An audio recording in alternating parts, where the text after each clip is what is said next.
Kia ora. My name is Tim Werner Morrison, and I play the character Jango Fett in Star Wars Attack of the Clones, Episode 2. I was also privileged to play Commander Cody in Episode 3, and many of the clones that you see within the saga of Star Wars. And you're listening to This Week in Geek. Nerd! Ooh, check that shit out, man, the internet. Let's see if those wrote something new about us or that stupid-ass flick. Something you want to add to this briefing, Captain Hiller? No, sir. I'm just a little anxious to get up there and whoop E.T.'s ass, that's all. All right, look. There's only one return, okay? And it ain't of the king, it's of the Jedi. That man is playing Galaga. Thought we wouldn't notice, but we did. I'm running this monkey farm now, Frankenstein, and I want to know what the you're doing with my time. Would you like to know more? Hey guys, what's going on? You are listening to ThisWeekinGeek.net's Future Imperfect. I am one of your astronauts for this evening. I am Mike the Birdman, but I'm not alone as I travel using the Dimension Drive, or maybe we're going to the sun for some reason.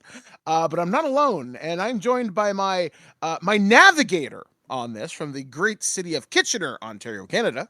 Alex, the producer. And of course, science officer from the great land of Michigan, but more specifically Lansing.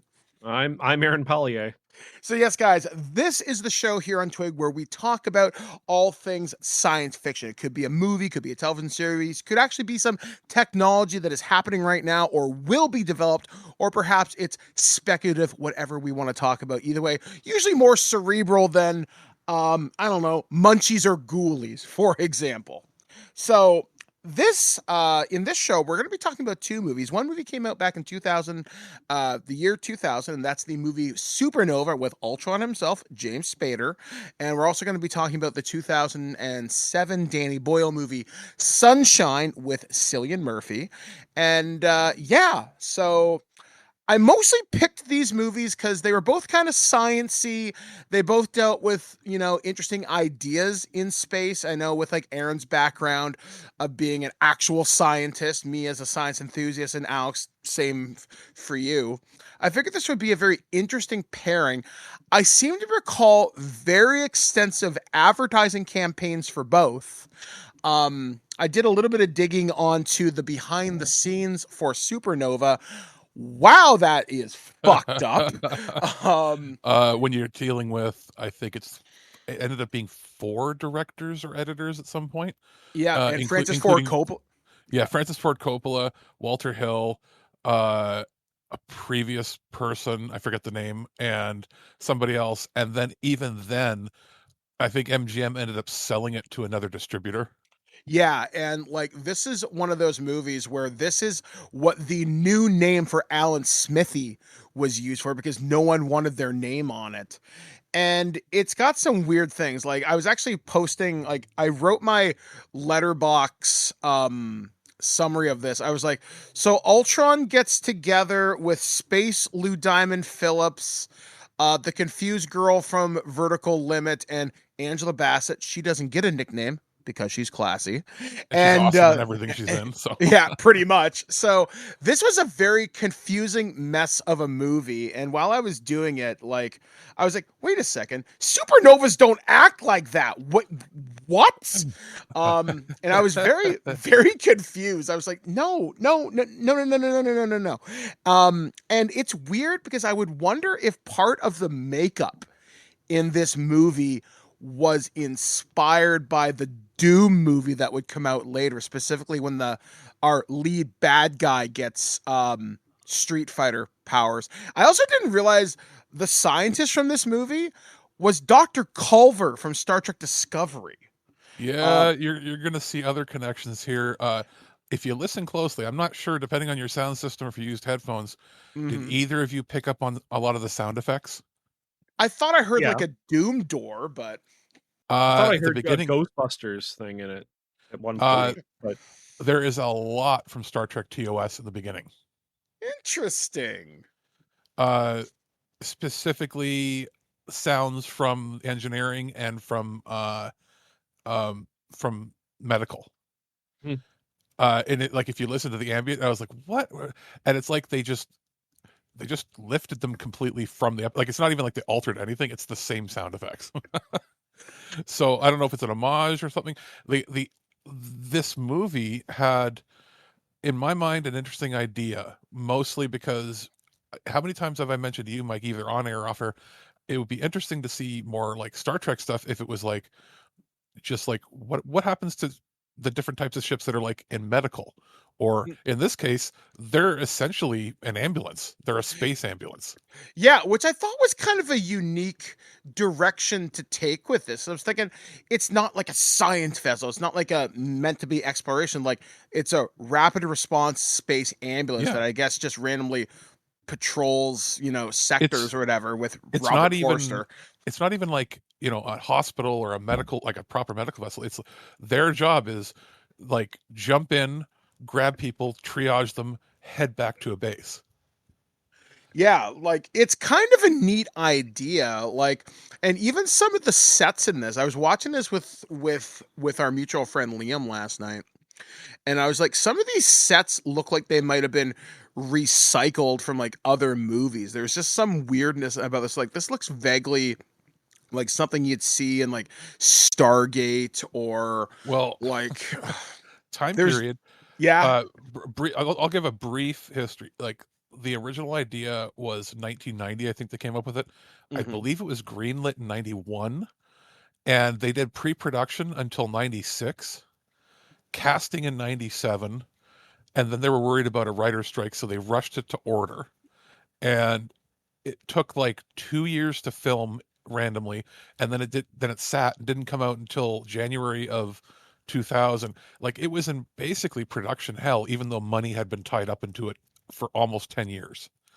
So there's a lot of design ideas, and when it comes to just the aesthetics, the look, it is very much 1993's vision of the future, not your 2000s vision of the future. And it just happens to have like a lot of the editing tropes of the late 90s when they were putting stuff in. I'll go over the cast very quickly, then we can get into it. But like James Spader in his early to mid 90s, I'm, basically a sexy rock star, smarmy James Spader era before his like cocky middle-aged era that he's been in ever since. Angela Bassett, we mentioned, she's great in pretty much everything. And talk about somebody who hasn't changed. Like she looks the same like 30 years later from when she's been in anything like this. Robert Forster as the captain, who is in it for a cup of tea, essentially, which I believe he was meant to be in a lot more. And then with all the budget and changes, they just wrote a reason for him to get out quickly and shot a scene. Lou Diamond Phillips, who's also usually pretty good in everything he's in. Peter Fasinelli, who any of our younger listeners or will have known him from those terrible Twilight movies, I think. Where anybody your age and my age, Mike, would know him from is he was in that awesomely terrible Fast and Furious ripoff show, Fastlane. Oh shit! Yeah, you're right. Remember when Fox put that out? They're like, "This is going to be the next big thing, bro," and it was him, Bill Bellamy, and what's her name from Saved by the Bell? Tiffany Amber Thiessen. Yeah, and it's even shot like it's a Fast and Furious and like over the top, flips over cars, pulling their guns on. It is worth a watch. But that's all I know him from, other than this. Robin Tunney, who has been in a lot of stuff like The Craft and Empire Records and Encino Man, End of Days, Vertical Limit. Yeah, Vertical Limit, where you knew her from. Wilson Cruz, as we mentioned, from Star Trek Discovery. So I guess maybe this was his first connection to something big sci-fi. Too bad for him. Yeah, I'm sorry. And then the voice of Sweetie, which is the computer, is what's her name here?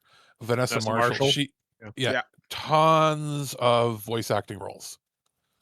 Tons and tons, like from like VR Troopers to like tons of other stuff, dude. So and video games. She's like she's in Star Trek Lower Decks. She's one of Tendy's relatives. Oh, Yeah, okay.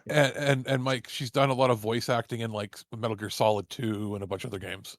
Okay. Who was she in Metal Gear Solid 2? I'm Olga. guessing Olga. Oh shit. Yeah. That's awesome. And she's the voice of Samus in Metroid Prime. Oh wow! Holy crap! I Yeah, don't so know she's about got quite the I don't know pedigree. about the rest of the Metroid games, but at least the first Metroid Prime she was, and she still pops up in she's in Mass Effect. She's like, I believe she's the one that does like the advertisements when you walk around the Citadel. Oh, she's the ambient voice of "You need to visit Thessia Yes, Prime" and blah blah yes, blah. she does all that. Old Republic games, basically anything that's like a Western RPG, she does the voices. And in Metal Gear Solid 5, and so like I recognized her voice pretty much immediately. So like there's some interesting people in this. And production stuff aside, other than the fact that this movie costs like $90 million, which I think is a lie. I think it costs way more than that because of the marketing and everything. Like you said, there was a big marketing campaign. It only made 14 million worldwide, which is crazy. But they did put it out on Martin Luther King Day and gave it apparently like no advertising on the day it came out. I remember there was an advertising campaign like months leading up to it, and then nothing. Like it's just sort of, it's like they realized at the last minute the test screenings went so badly they just dumped it. And like I don't even think they did a red carpet event for it or anything. So yeah, that's basic plot. Search and rescue. They get a distress signal from a abandoned mine from like 5 years earlier. They use their dimensional jump, I say in quotes, which can turn you into spaghetti if it's done improperly. They jump. They find Peter Fasinelli, who has been mutated by a ninth dimensional Goo or matter. something.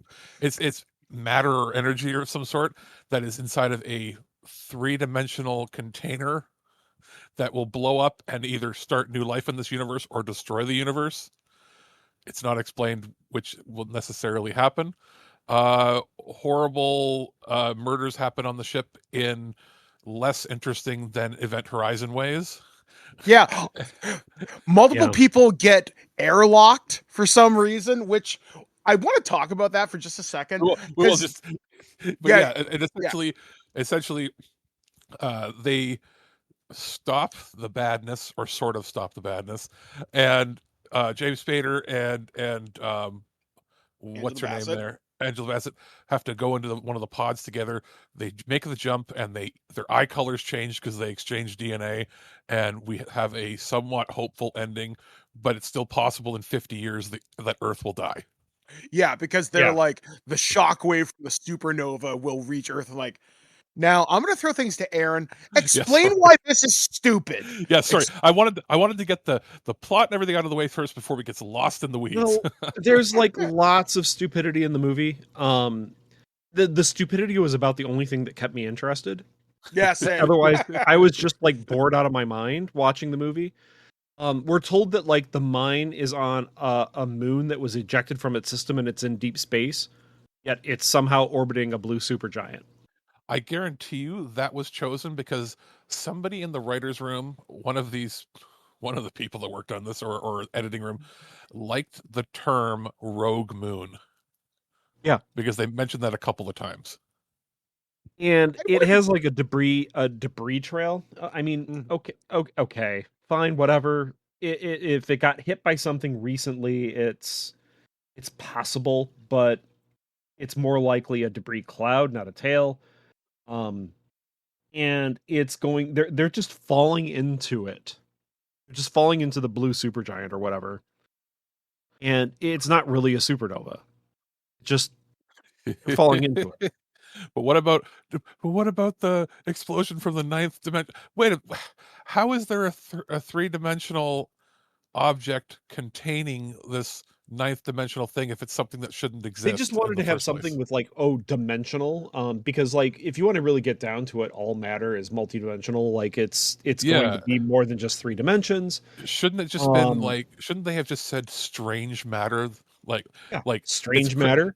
It has strange elements that we have not yet Oh yeah, yeah. discern. You just say it's a weird alien element that we've never encountered before, and it's going to interact with this blue giant, and it's going to cause like a gamma ray burst, and we're only like 50 something light years from Earth. Yeah, okay, you know what? That's gonna suck. But then there would be no doubt that Earth is dead. Yeah, no, I mean the science was awful, and I honestly was just bored watching it. I could not care outside of like the opening bit, and the opening bit was bad enough that I was entertained. Like narration, just telling us through like forced narration of people's past. Like this is why they're important. I don't care if you have to tell me why they're important. Like with just like here's a biography of the character, like we're reading out of their like dossier. Come on.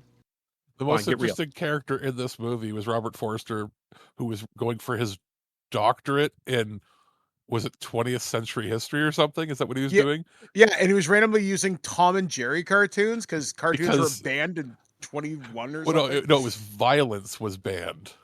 Violent art was banned. It's also simply because this is one of the last movies MGM made before it started to go into receivership. And what did they own, right? This is before a lot of the Tom and Jerry stuff, I think, eventually got picked up by Warner Brothers, I think. Yeah, because remember, this was in production before the Time Warner merger, acquisition of all that stuff, right? So he's the most interesting character, and it's not the only bad science that we'll be talking about today. But he gets spaghettified in the first like 8 minutes, which I thought was kind of neat in like its own way. I'm thinking, all right, I see how they're using the dimensional drive. You have to be in a shielded compartment, otherwise, you get spaghettified or melded into the hologram. Do they actually explain why he switched pods? That he knew it was faulty? Not that I recall. No. Nope. There's entire plot points in this movie that were cut. Oh, yeah, absolutely. And if you're still inside the pod, you still get spaghettified when you jump anyway. Yeah. Like, I don't know. That's the whole plot point at the end where they're sharing eyes or whatever. It's and now she's pregnant. And now so you're saying like all your ships work on like a Cronenberg drive where all this weird shit is happening. Let's be honest though. As much as you don't care for Cronenberg stuff, he would have made it a little more thoughtful than this. A Cronenberg space adventure movie would be very interesting. Now, remember, Cronenberg misrepresent me though. I actually do like Cronenberg movies. Just I really like his earlier stuff. You like his earlier stuff, and you did like when we went and did History of Violence and Eastern Promises when he did the more grounded stuff. Those weren't bad. It was like Videodrome that really like icked me out, and then like. You like Rabid and Shivers and that sort of stuff. Like his early stuff was more interesting. But yeah, like this. As far as like the spaghettification, this screamed to me that Robert Forster was like, "Hey, I just got a bunch of award nominations for Jackie Brown, and this was his next movie," and he's like. And he saw the script and went, "How can I get out of this quick?" Because it looks like, from what I've read on different websites, there was like 30 to 40 minutes that was cut from this, including most of the character development. And then they reshot the opening entirely. This was not how the movie opened. This was not how he was supposed to go out and die. Like, there was supposed to be a lot more to it, and apparently that tested so bad that they cut it and destroyed it. Yeah, like I did some reading on this. So if the Wikipedia is accurate, there was a bunch of stuff cut. When Francis Ford Coppola came in, he inserted a bunch of random new stuff, which is why you randomly have a lot of zero-G sex in this movie, just because, I guess. Sure. It's very strange. I will say this, like, it seemed they wanted to set out to make the next more commercially successful Event Horizon, which is fucking awesome. And as of this which as of this recording, there is an IDW prequel comic which explains what happens to that ship and how the blood orgy happens. It's supposed to be really cool. I think as of this recording, I think like the first issue's out or it comes out in January. Again, I'm not 100% sure, but I like some of the ideas in this. I hate the execution. Now, Aaron, you might know this because I'm gonna go a lot of inside baseball for like 30 seconds here. When were blue hypergiants officially discovered? Do you know when? Is this a hypergiant? I think think they well, refer to it as like a blue giant. yeah, I'm not sure because like I wonder if the reason they picked that particular space phenomenon or that object in space was it the new hotness I don't at think so. the time. No. I mean, even in 2000, blue supergiants were known about. I mean, Rigel is an example of one. Okay. That's not something they picked just because it was the hip new thing. Okay, yeah, because like that was one of my first thoughts. One thing I also kind of picked up, and this is something that Alex has always put in my head involving James Spader. He has two modes: super fucking hot James Spader and red and his Ultron phase, where he's like the fat older guy. He has middle-aged frumpy sass, and he has young hotness. He had two modes, and there was a very distinct line of when that happened, and it was during this film. This film comes out, and it was like within like 6 months, he's promoting like being on the practice where he's like gone completely bald and gained like 50 pounds and looked about he looks 15 years older the same year this movie came out because they were in production. Something happened to him between 1998 and 2001, and I'm not trying to shame anybody, but like he aged 10 to 15 years in a 3-year span. Yeah. And it was like he wasn't, by the time this movie was able to be marketed, he didn't look like he was in the movie. Yeah, like it's so wild. Like it's hard to just tell. And again, no shade at the guy. Like whatever. But it's just like, but it shows ugh. how long the movie was in production, right? It says it started filming in 98. Mhm. I pre-production and stuff, I don't believe it. I believe that some stuff was shot ahead of time and they had to rechange. Like there's a lot of shots that don't line up or are incongruent. I've even seen like mistakes with Lou Diamond Phillips' hair. Mm. Yeah. There's scenes where he has gray in his hair and scenes where he doesn't, and it's not in continuity. So like, Okay, I thought I was imagining that. I'm like, his hair is different. Maybe yeah, something's wrong. he'll have gray temples in one scene and then no gray in another scene, and you could tell that, I don't know which was filmed first, but it's like they filmed some stuff in 98 and then some stuff in 99 at different times when they were trying to re-edit, and then couldn't remember how he was supposed to look, and they just left him with gray temples when he wasn't Now, supposed to have it. now, Alex, you're a dork when it comes to TV shit. Was this before or after he did that show called Wolf Lake? This is before. Okay. This is when he was doing that, was it Route 66, the Bat movie? Right. Remember Right. there was a DVD that was on VHS that was in every rental store. It was him on the cover with like a bunch of bats or something.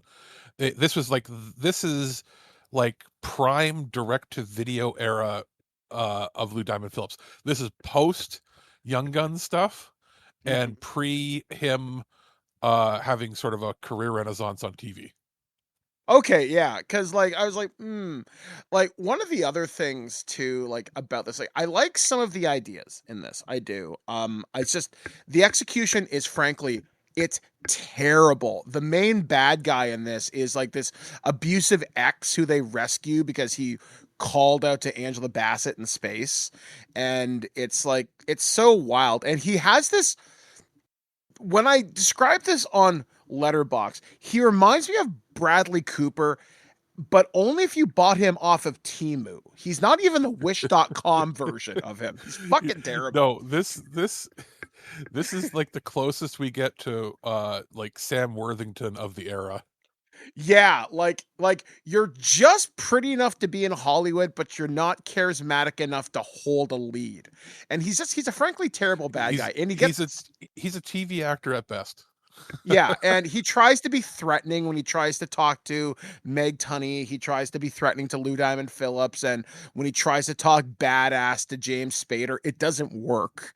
It's just he comes across as goofy. Now, I mentioned Meg Tunney. She's the girl from Vertical Limit, and I was joking with my friend Liam last night, and I realized that girl has one facial expression. And again, I'm not making fun of your physical Oh, appearance, except deer, in this deer in the instance. headlights look that she Yeah, has for well, everything. she looks Yeah. she looks vaguely confused, or like someone farted in an elevator and she's trying to work out which person did it. And now when she gets spaced and launched out of the airlock, funny death by the way. I did notice this little detail, and I do appreciate this. When she gets knocked out the airlock, you actually see the air come out of her lungs, and that ice condense in space. I'm thinking that's a nice touch. Not enough to save it, but that's a nice touch.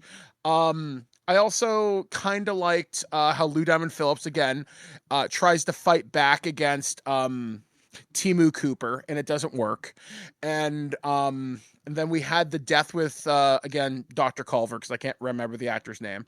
And now he's trying to convince the AI to override her own safety protocols, which again, interesting idea. But he dies before he can do it, and then he professes his love to the computer. And I'm thinking, that's interesting. But again, it's like interesting ideas do not a good movie make if the rest, like Aaron said, it's hard to tell what the fuck is going on your board. And Alex, as you pointed out, the plot is all over the place because so much was cut. It's just, again, I love the idea of a supernova in space because you don't see too many supernovas in like other movies. I can't think of maybe 3 I can think of. Don't they? Doesn't one of the really bad recent Star Wars movies do that? Yeah, Star Trek yeah, with 2009. Star Killer base. Yeah, in Star Trek 2009. So Yeah. like less than 5 that we can really think of. So I'm like, again, it sucks to waste such an interesting idea because like supernovas are one of those things as a kid I was so into. The idea is terrifying. There's multiple types of supernova. Again, really cool. And even when I found out about blue giant stars in the last couple of years, and I started going down the deep dive of YouTube to really learn about them, I'm like, that's really cool. Like that's really interesting. It just sucks to see such an interesting science idea that Yeah. might get people interested to be wasted on. Oh yeah, like fuck off. I mean, it's just it sucks. the basic stuff from this show, minus the Monster of the Week stuff, was kind of reworked like 10 years later into that show Defying Gravity that was basically marketed as just people having romance on a spaceship. You remember that, Mike? It was on like City TV or CTV maybe. Ran Yeah, for I 2 vaguely seasons. yeah. And they literally marketed it as sex in space with a question mark, and then it was just people floating having sex in space. It was like Melrose Place on a spaceship. And Okay, it was, you just made me think of something, and just I'm sorry to interrupt you, but there is something in this movie. Can either of you explain to me why the robot was dressed up like a 1920s pilot? yes, because it was all part of Robert Forster's singular character trait Character they gave trait. us at the beginning, which was that he's getting his doctorate in 20th century history. Yeah. Okay. Did you notice the floating middle finger when the robot blew up? Yes, I noticed that. That fucking made me so sad. I don't know. It sucks because again, I remember like the marketing campaign for this being everywhere. I like Alex, you're a video head. Do you remember this poster being everywhere Yes, for a while? and it was everywhere. I remember this being advertised on a lot of different TV channels, at least in Canada. I don't know if there was like some maybe a production deal or something, but it was everywhere.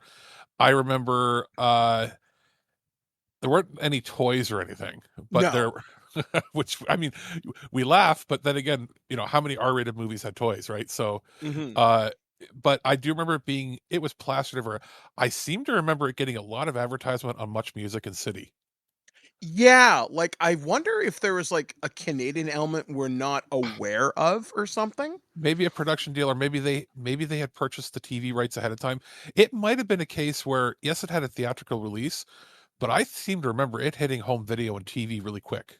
Yeah, like I remember this DVD cover specifically in my local video store. Like I remember like easily 5 or 6 copies on a shelf. The posters were Yeah, all over the place. I remember the Oh yeah, posters for cuz like sure, but I don't remember anything for media like advertisement when it was released. That's weird. You guys So remember I it. can't I don't. I totally don't.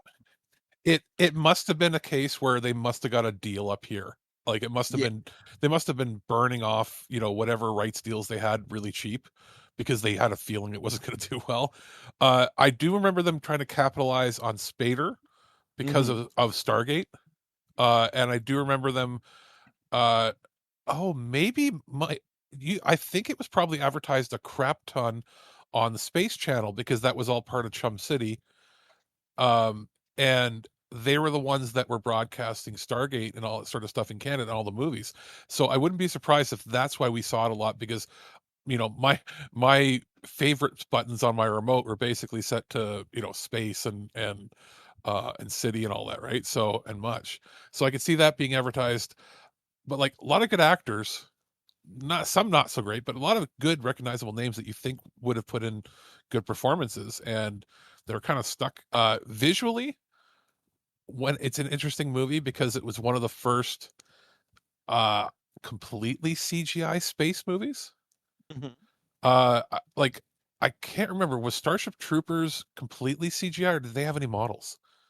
I I think they were mostly CG now that because you mention it. I think that was the first big but which is funny, it had a smaller budget than this and looks better. Mhm. Like it was like 10 million less or 20 million less and looks way better, especially in the space scenes. But that just shows you in capable hands what things can be done with, right? So Mhm. you've got like the three movies that come to mind when it comes to like post model era before we're now sort of starting to get that back was this Starship Troopers and Wing Commander. And this one's sort of standing in the middle as far as quality goes. The Mhm. internal scenes when they're in the ship, they're fine looking, but nothing spectacular. It looks and feels like a mid 90s production. Um, Ooh, that made me think of something. There was something Liam brought up, and maybe you two can kind of think about this. Do you guys remember when there was that Lost in Space reboot movie that's in on the the list 90s? for things for us to do for next year, Yeah, by the way. cause Uh, yeah, cause like think about this. When you look at this movie, does this movie not feel like this would be the natural evolution from the 90s Lost in Space to whatever comes next? this Sort of like to from TOS to TNG sort of thing? the way this is filmed, it looks like if it was a higher budget adaptation of Roddenberry's Andromeda TV show. I could see I can that see actually, the yeah. Lost in Space connection. Uh, What you guys are describing. yeah. And Starship Troopers, by the way, did have a couple physical models. Okay, Okay. I was going to say because what comes to mind is not just when they're in space, but like when the ships are tearing in half and you see the multiple deck layers. That was something that you really only would have seen traditionally if you had a really expensive model, unless you were really good at doing the modeling. Um, uh, let's move Yeah. on. Yeah, I mean, Wait. Actually, did you write down? How many points did this get on your nudity scale? I didn't even bother. I was that bored. Okay, Honestly, it's okay, fair enough. I Fair didn't enough. expect to see Angela Bassett's backside. I was like, I don't "Wow, you're necessarily really know if pretty." I still think it might be a body double because she's been very careful with what she's been in. So I don't know. Meg, Um, like even the girl from Meg Tunney, I didn't expect to see her do but topless. That I'll, was I'll unexpected to me. I'll tell you, this is the last movie you're probably going to want to see Spader Yeah, I do mean, do a nude scene. I mean, my final thought on this, it was an interesting idea executed poorly. Um, I wish it was cooler. I do, because I think what they wanted to do was Hellraiser event Horizon in space, and like Aaron said, it's boring. The only thing that keeps you going is the bafflingly bad science in it. Yeah, So moving on to our next movie. So this is a movie that again, the advertisements were everywhere for this movie when it was originally out back in yeah, 2007, I want to say. and And the shot, yeah, that's sorry. because Danny Boyle had just won Best Director, I think, for Slumdog Millionaire. Yeah. And the shot that everybody knows from this movie is the observation deck in front of the sun with two people sitting on a bench. That's the shot that was on every poster, in every advertisement, on every television spot ever. That's Sunshine. All you know, it's the movie where we have to bomb the sun, which when you say it out loud is just as dumb as it is. But from what I can understand, I did a little bit of research on this as well. This movie gets some science right, but it's science as a metaphor, but overall it is still bad. But it's got a really good cast, like Yeah, outstandingly good cast. this is a movie where it's more, as with all of Danny Boyle's productions, it's more about getting the emotional feel of the human character story right than it is necessarily about getting all the science right. But as you said with the cast, this is a case where you have some established actors or established international actors that maybe hadn't hit, A-lister status yet. And then a few that were, up and comers. Cillian Murphy, I think at this point was already a star, but not big in the US yet. Like I know he had done pictures here, but not, huge. Chris Evans was just coming off of this is post Fantastic Four, Chris Evans, but pre Captain America Chris Evans. Yeah. Rose Byrne, who was not at all famous yet in No. like North America. Michelle Yeoh, international superstar. We knew Yep. her from the Jackie Chan movies like Super Cop and James and Bond. and I was going to say that's probably at this point would have been her biggest American role, was as one of the two Bond girls, the one that could actually do all the action herself. Michelle, and now Michelle Yeoh's, Oscar winner, international superstar, legend. But this was one of her first big pictures where she had to predominantly speak English the whole time. Cliff Curtis, you've seen in a bazillion things. He's the where is he from? Is he Australia or New Zealand? New Zealand. Oh, he's the Maori guy, right? Yes, he's a New Zealand Which, actor with Aboriginal background. He's been in a ton of big movies. Most like recently, Virus. and the Meg 2, as well as Avatar. But putting those things aside, he's been in a lot of Collateral Damage, where I believe he plays a terrorist. Like he's one of those guys that can slip into any roles that you need him to slip into. He's also or he plays like a Mexican gang leader in Training Day, even though he's an Aborigine from New Zealand. He's got that look. He can look like anybody. Also, Hiroyuki Sanada, who's now a much bigger international star. Scorpion from Mortal Kombat. Oh yeah, you know him as Scorpion from Mortal Kombat, but I believe he's big recently. Remember that show Shogun, the remake of the 1980 miniseries? Yeah. The new show won basically every Emmy. And he's the co-star of that. He was in the Westworld TV show remake, which is really good. John Wick, Chapter 4. He's John Wick's, best friend from Japan in that. He's been in a lot of stuff, and he's one of the biggest Japanese stars. So he's in it. Benedict Wong, who you'd know from Marvel, basically now for anybody that, didn't know. And Weapons recently. Yes, and Weapons. As well as Mark Strong, who's one of the best character actors out there. Sinestro from Green Lantern. Yeah, there's a lot of connections to comic book stuff with these people, but all for the most part traditional, in some cases almost like Shakespearean trained actors. And basically sun burning out, running out of energy. Earth is not quite at the frozen level, but we no longer have basically everything right now is like Alaska during the winter. Yeah. And it's getting to the point where we won't be able to grow things. We will freeze over. The earth will die. Everything will die. So they send the entire planet gets together, sends the ship up with some sort of bomb to reignite. Oh, and here's what they say about that bomb house, because I caught this. I had to rewind. I'm like, did they say what I think they said? Every bit of fissionable material on Earth. Yeah. Ah. Okay, let me just get through this first. Yes. They, Yes. they go to send that up, and they don't hear back from the ship, and they're like, "Oh, well, no. Actually, wait. The first ship they send up with all this stuff in the bomb, it goes, and nothing happens. They lose communication. They're like, "Oh shit! It must have been catastrophic. We only have enough resources left on the planet to do one more run. So we're going to do the same ship, a second ship. We're sending the last people up. These aren't the best and brightest. These are the backup people. The best and brightest already The best left and brightest on were the first never ship. even on the first ship because it was a psychological problem. What did they do? Yeah, Yeah. They okay. didn't test everybody for psychological issues. Yes, and we'll get there. But they send the second ship, and that's when they're like, we've sent every last bit of fissionable material that we can, which is bullshit because everybody's going to die on Earth if but I guess maybe the argument is they're going to die anyway. But they send them up, and they're like, we got to go finish the job. And they encounter the first ship, find out the crew went crazy. They're like worshiping the sun as like a god or something. And sabotage happens to the ship. They end up having to drop the bomb, blah, yada, yada. Cillian Murphy blows up the sun, makes the sun anew.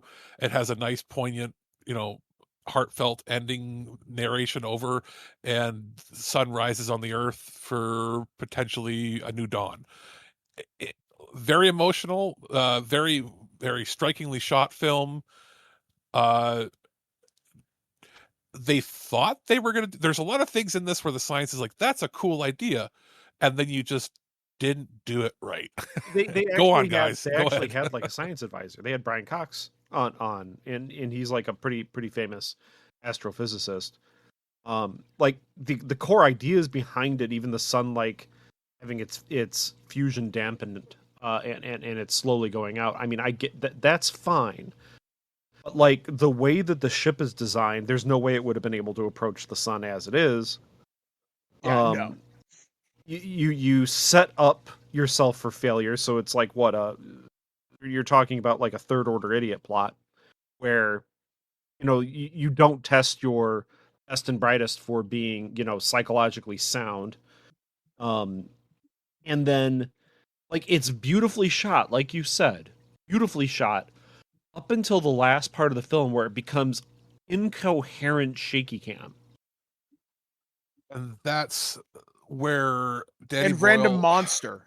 Danny Boyle has his roots in like 28 Days Later. He has his roots in the early to mid 2000s shaky cam. Like 28 Days revolution. Later, you could tell what was going on. Like in this, you couldn't. But this was also, this was like, yeah, the best way I can describe it is it's like when you went from the Bourne Identity 1, not the original run, but like the one with Matt Damon. And then remember when you jumped to the Bourne Identity, or was it Bourne Supremacy? Was it the second one, Mike? I think so. Yeah. And everything went to shaky cam. Or like going from the beginning of Dawn of the Dead to like anywhere else in Dawn of the Dead, with everything being like, let's just shake the camera around like crazy and have zoom ins. Which that was a part I remembered seeing. I saw this movie in theaters and I didn't like that. I was like, oh, shaky cam again.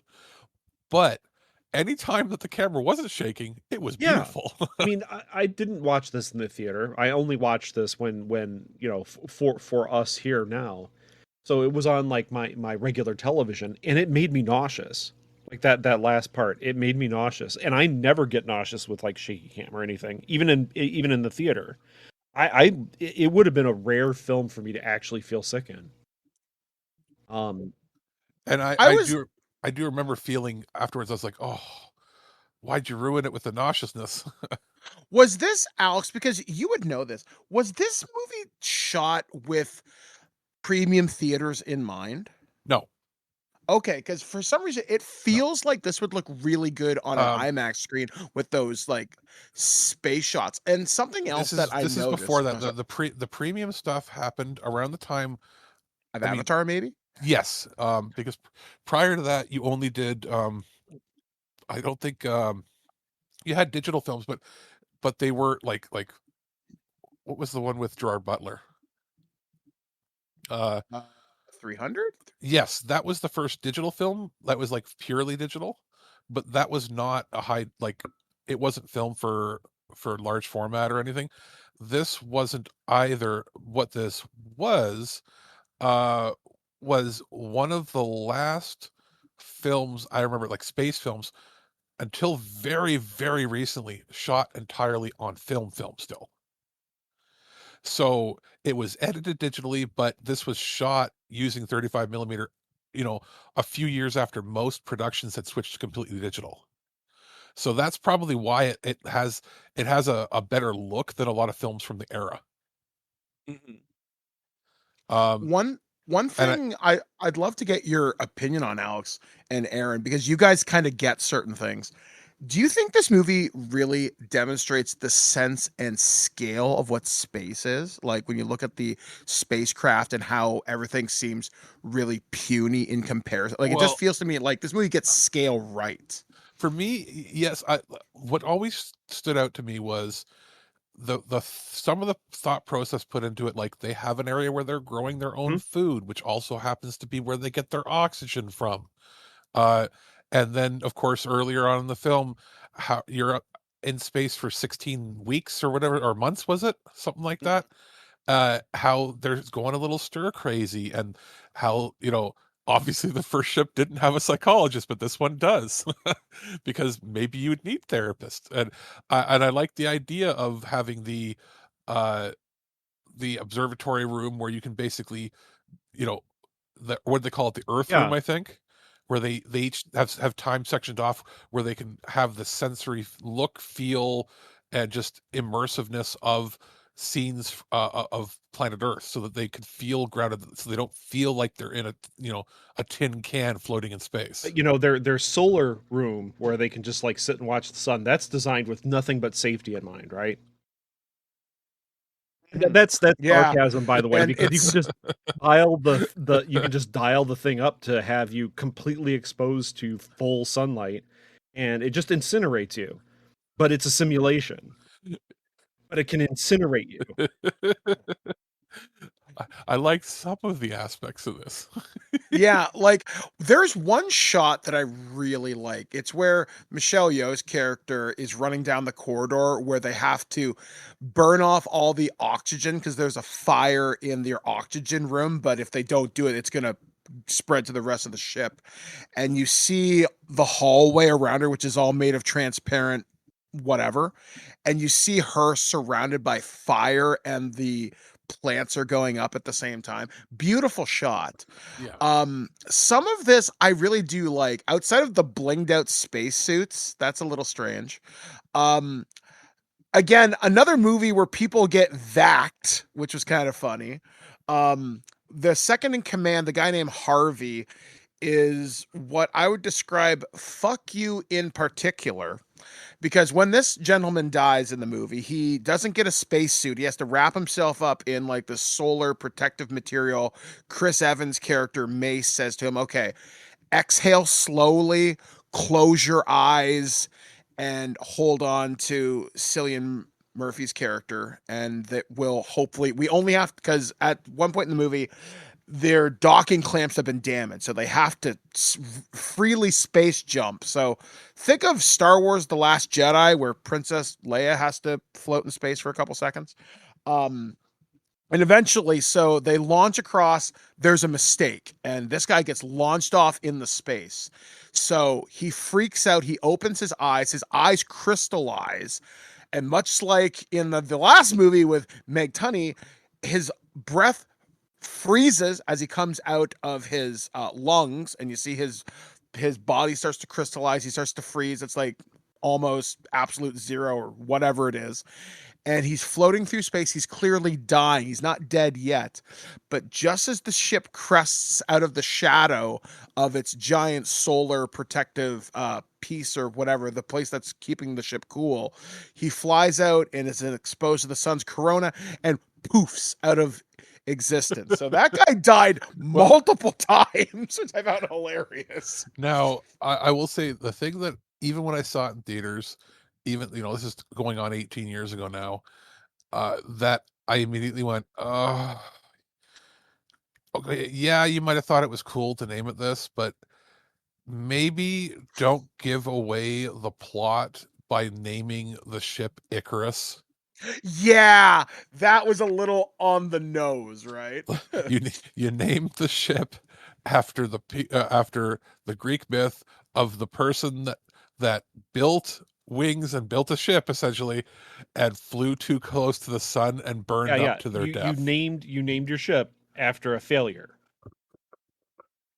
After the most famous critical failure involving the sun myth. It's sort of like naming your your glacier research vessel the Titanic. What are you thinking? Like I mean, it's a cool name, but it's a cool name until you think about it. Yeah, exactly. Like, don't name your ship after natural disasters. Like, don't go aboard the USS Nagasaki or something. You know what I mean? Don't name your ship after the story of of essentially the ancient scientist that flew too close to the sun. Yeah, like it's ridiculous. I mean, part of this too is if they avoid, like, there's a point where they go on side the damaged vessel, they find Icarus one kind of floating there, and they run across the original captain of the ship who's somehow still alive as like a burnt zombie mummy man. Remember, he must have either been eating other people on the ship or has survived 16 months without food. Eating. Yeah. Now, one thing I did like, it's kind of morbid, but it's kind of fucked up. And again, watching this with a friend, they're walking to the ship, all these crew members, and they're brushing dust off all these consoles. And Liam looked at me and goes, Mike, where did all the dust come from? Like, the ship has air filters. And then we discover the crew has killed themselves by setting themselves on fire. Like, okay, we get that. So you've been breathing in dead people this whole time. Awesome. Yeah. But it's when the guy comes out, he comes running at Cillian Murphy, and he's like, I talked to God for 7 months, and we are defying his will. And I'm thinking, you know what? Okay, I get what you're saying. Cool idea. You're saying it would have been better if it was Gary Busey. Yeah. But it's like, if the movie had stayed with the science and not given the weird, I guess, not even religious overtone, you know what I mean? Like, it didn't need the monster, you know what I mean? It ended up overthinking itself and then over-presenting itself as something it's not. Yeah, like, it became silly. Like, if it had been scientists working out a problem, what are we going to do here? And, you know, you're not going to restart the sun with a fucking firecracker. Now, they openly say we have enough fissionable material where it's literally the size of Manhattan. Oh, gee, I wonder what reference you're trying to make. And again, it's just like, you're beating me over the head with the metaphor stick. You don't have to. There's an interesting story here. Maybe focus on the science, but maybe that's not what Danny Boyle does.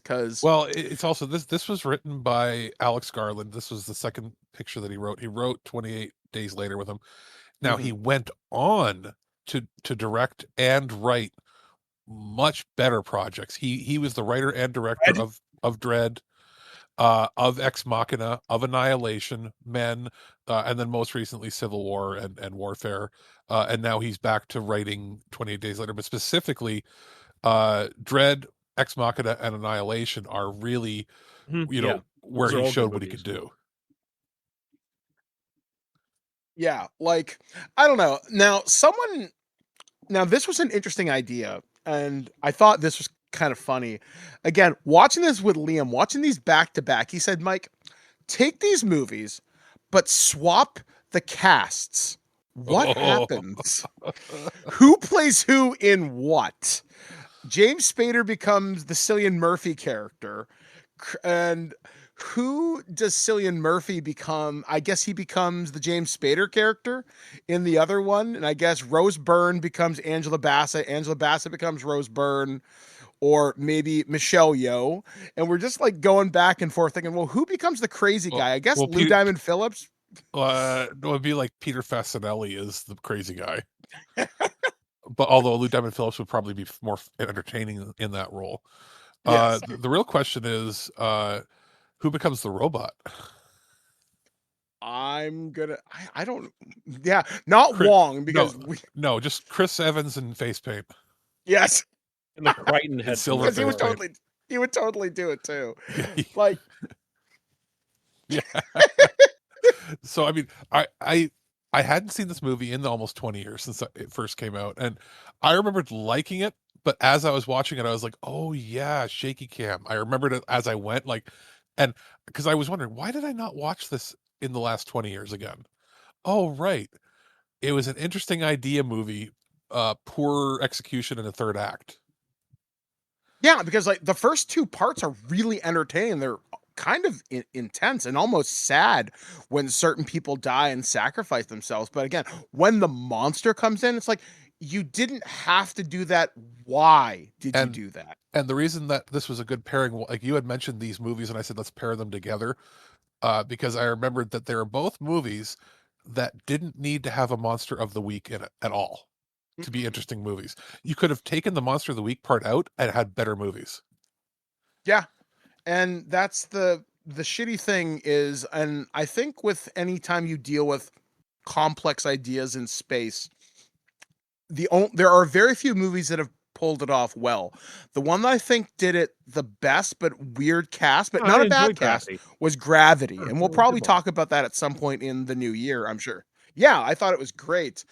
But when you present a complex idea, will they stick it with you? And we're going to talk about other movies like Interstellar and Ad Astra at some point in the future too.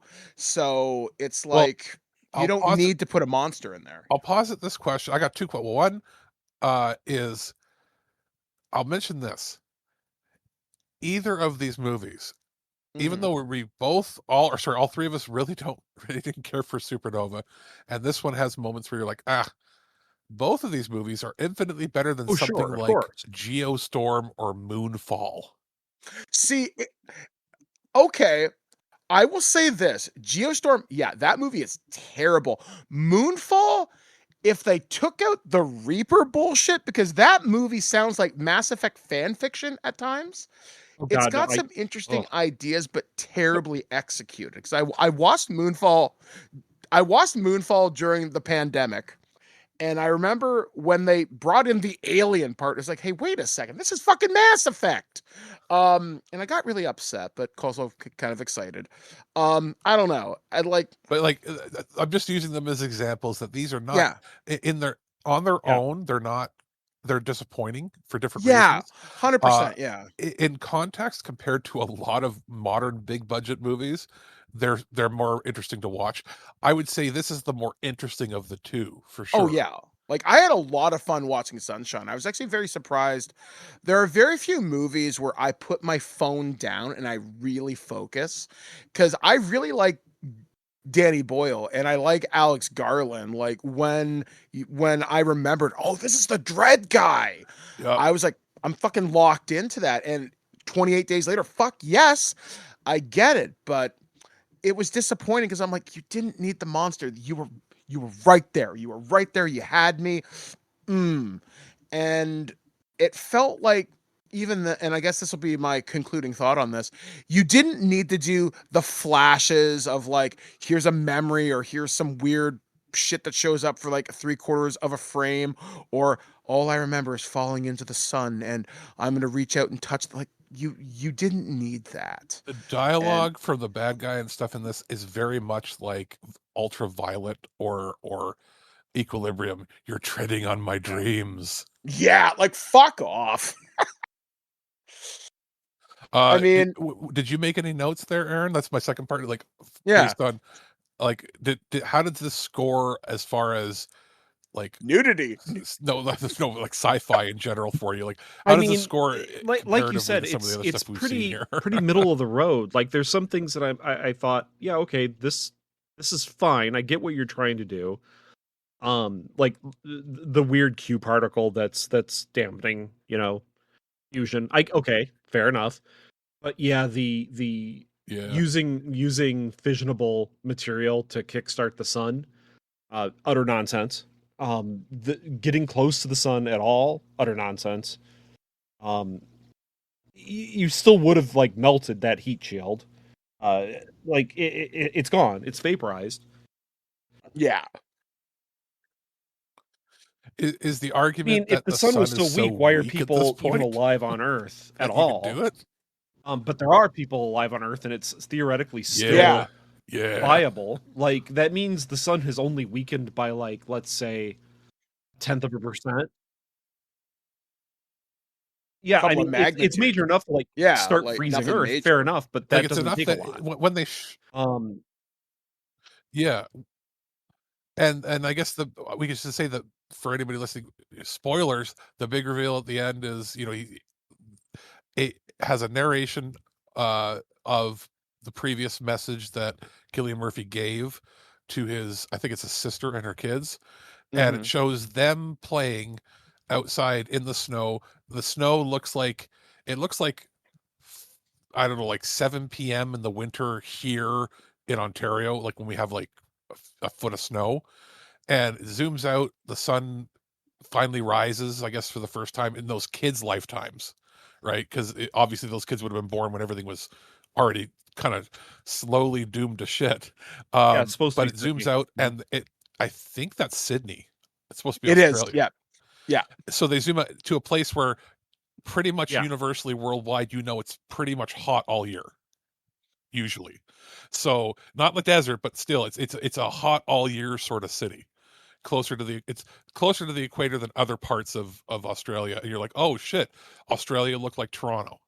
So it's like it's like, oh, maybe there's hope for the future. Yeah. So interesting ideas, a good ending scene at least. But yeah. Like ultimately out of these two, yeah, Sunshine is the one you should definitely watch. Should you go out of your way to watch it? Not really, but if it pops up on like a streaming service, or if you see it in like a dollar bin, or if you're going by your local record store and it's like $5, yeah, sure, why not? The Blu-ray was like $5 in Walmart bins forever. So it's worth it. It's also worth it. Chris Evans, he's in a lot of stuff. It's worth it to see some of the earlier Michelle Yeoh and Sonata English pictures, like, because at this point, other than the few that we had mentioned, they hadn't really done much in a big budget thing. So it was a good international cast, and they had good chemistry. So that's my final thoughts on it. So yeah, I guess, guys, that's going to do it for this edition of Future Imperfect. So we have saved the Earth from a supernova and the sun malfunctioning. We did not save the Earth from a supernova. They said in 51 years we'll find out. Yeah, well, I guess we've got some time. But yeah, guys, so we've got a lot more interesting stuff coming up in the future. We've got some big stuff planned. We're going to be talking about Ad Astra, Interstellar, and other stuff that's going to be exciting and weird and fascinating. And who knows? We do not know what's going to be coming up because we typically plan these shows by the seat of our proverbial pants. So for this edition of This Week in Geeks Future Imperfect, from the great city of Kitchener, I'm Aaron Pollyea. Alex, the producer. From Lansing, Michigan. And I've been Mike the Birdman, saying be excellent to each other, but obviously live long and prosper. And I don't know, don't get airlocked, I guess. One shall stand, one shall fall. Why throw away your life so recklessly? That's a question you should ask yourself, Megatron. We came, we saw, we kicked its ass. That's right, Mr. Peabody. Quiet, you. Man, game over, man. It's game over. You don't understand. I do. I understood that reference. Mission successful. Shutting down.